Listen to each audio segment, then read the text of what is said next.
Good. പക്ഷേ one condition, നീ എല്ലാം ഉപേക്ഷിച്ച് എന്റെ കൂടെ വരുമ്പോ പപ്പിമോളും നിന്റെ കൂടെ ഉണ്ടായിരിക്കണം. അല്ല അത് രോഹിത്, അത് പിന്നെ പപ്പിമോളെ കൊണ്ടുവന്ന നിന്റെ ലൈഫാണ് മുഖ്യമെന്ന് ചിന്തിക്കുന്ന നിന്റെ കുഞ്ഞേച്ചിയും കുഞ്ഞേച്ചിയുടെ സന്തോഷമാണ് നിന്റെ സന്തോഷമെന്ന് വിശ്വസിക്കുന്ന കുഞ്ഞേച്ചിയുടെ വിഷ്ണുവേട്ടനും എന്റെ ഈ കണ്ടീഷൻ സമ്മതിക്കണം. എങ്കിൽ മാത്രമേ നിനക്ക് എന്റെ കൂടെ ഇനി ഒരു ലൈഫ് ഉണ്ടാവും. രോഹിത്, ഇത് പിടിവാശിയാ. അതെ, പിടിവാശി തന്നെയാ. ഇത്രയും നാളും എന്റെ മോളെ പോലെ ഞാൻ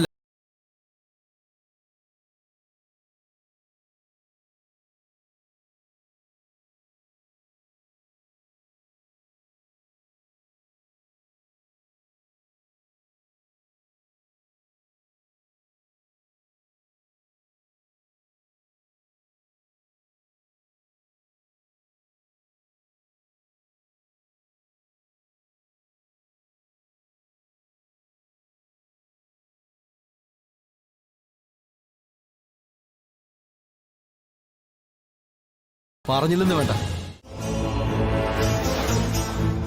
നിങ്ങൾ ഇരുമെയും ഒരു ഹൃദയവുമാണെന്ന് പറയുന്നത് എത്രയോ സത്യം.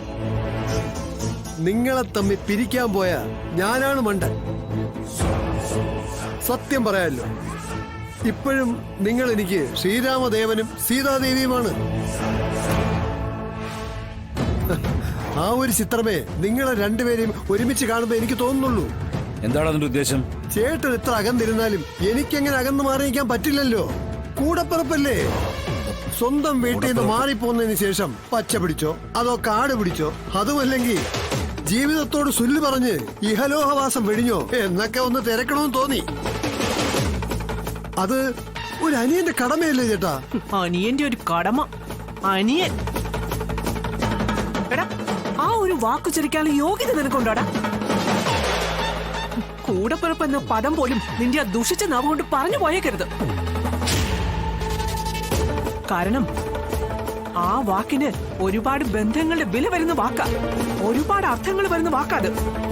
അത് നിന്റെ നാവിൽ നിന്ന് ഉച്ചരിച്ച് കേൾക്കുമ്പോ ആ വാക്കിന്റെ മഹത്വം തന്നെ ഇല്ലാതായി മാറുക. ചേട്ടത്തി എന്നോട് അങ്ങനെയൊന്നും പറയരുത്. ചേട്ടത്തി എനിക്ക് സീതാദേവി പോലെയാണ്. ലക്ഷ്മണനോട് സീതാദേവി ഒരിക്കലെങ്കിലും കയർത്ത് സംസാരിച്ചിട്ടുണ്ടോ?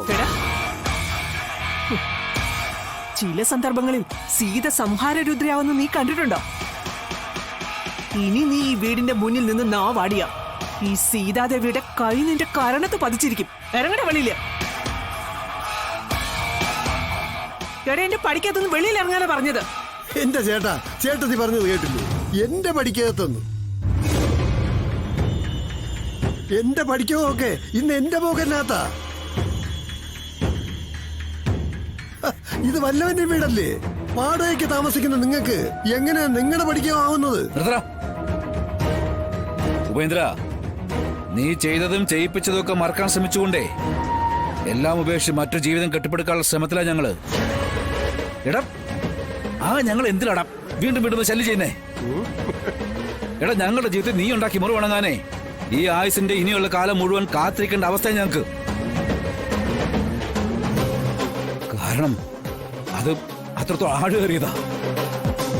ദേ, ഒരു മനുഷ്യന്റെ ക്ഷമയ്ക്ക് ഒരു പരിധിയുണ്ട്. ആ പരിധിയുടെ എല്ലാ അതിരുകളും കഴിഞ്ഞേക്കുന്ന ഞങ്ങൾക്കേ ഒരു കാരാഗ്രഹവാസം നീ ഈ പ്രായത്തിൽ ഞങ്ങൾക്ക് വാങ്ങിച്ചു തരരുത്. അതുകൊണ്ട് പറയുവാ, പോ. എടാ, ക്ഷമയെ പരീക്ഷിക്കാതെ പോടാ നീ. എടാ, ഇറങ്ങിപ്പോടാ. ചേട്ട എന്തൊക്കെയായി പറയുന്നത്? വീട്ടിൽ വന്ന് കയറുന്ന ഒരാളോട് അത് അനിയനാണെന്നുള്ള കാര്യം വിട്. ഇങ്ങനെയൊക്കെയാണോ സംസാരിക്കുന്നത്? ഞാൻ ചേട്ടന്റെ ചേട്ടത്തെയും വേണം ക്ഷേമം അന്വേഷിക്കാൻ വന്നതല്ലേ. ഒരു ചായയൊക്കെ തന്ന് വീട്ടിൽ കയറ്റിയിരുത്തി ഒന്ന് രണ്ട് കൊച്ചു വർത്താനവും ഒക്കെ പറഞ്ഞ് വിടേണ്ടതിന് പകരം ഇങ്ങനെ കിടന്ന് കലുള്ളതാണ് വേണ്ടത്.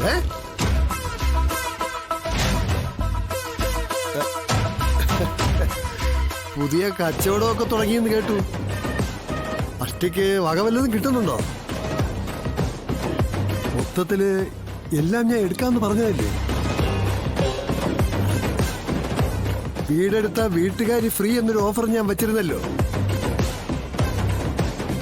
അന്നത് സമ്മതിച്ചിരുന്നെങ്കിൽ ഇങ്ങനെ കിടന്ന് കഷ്ടപ്പെടേണ്ട കാര്യം ഉണ്ടായിരുന്നു. ചേട്ടനും ചേട്ടത്തേക്ക് എന്റെ ഒപ്പം താമസിക്കാൻ പാടില്ലായിരുന്നോ? എടാ ദ്രോഹി! കയ്യെന്ന് വിടടാ. കൈ വിടാൻ.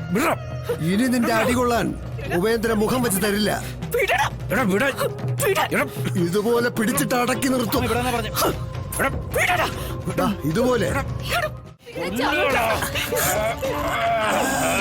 അച്ഛൻ വിട്. അച്ഛൻ വേണ്ട. അച്ഛൻ എഴുന്നേക്ക്. വേണ്ട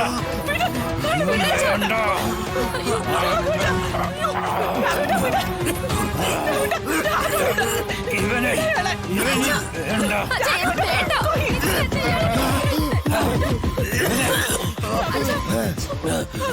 ഇവന് വേണ്ട കാമേ ഇവനെ കൊല്ലണ ഇവനെ അച്ഛാ, എന്ത് പിടുത്തോ ചേട്ടാ ചേട്ടനീ പിടിച്ചത്?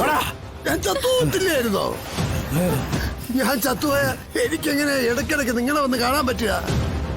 അതെന്താ ചേട്ടാ ചിന്തി.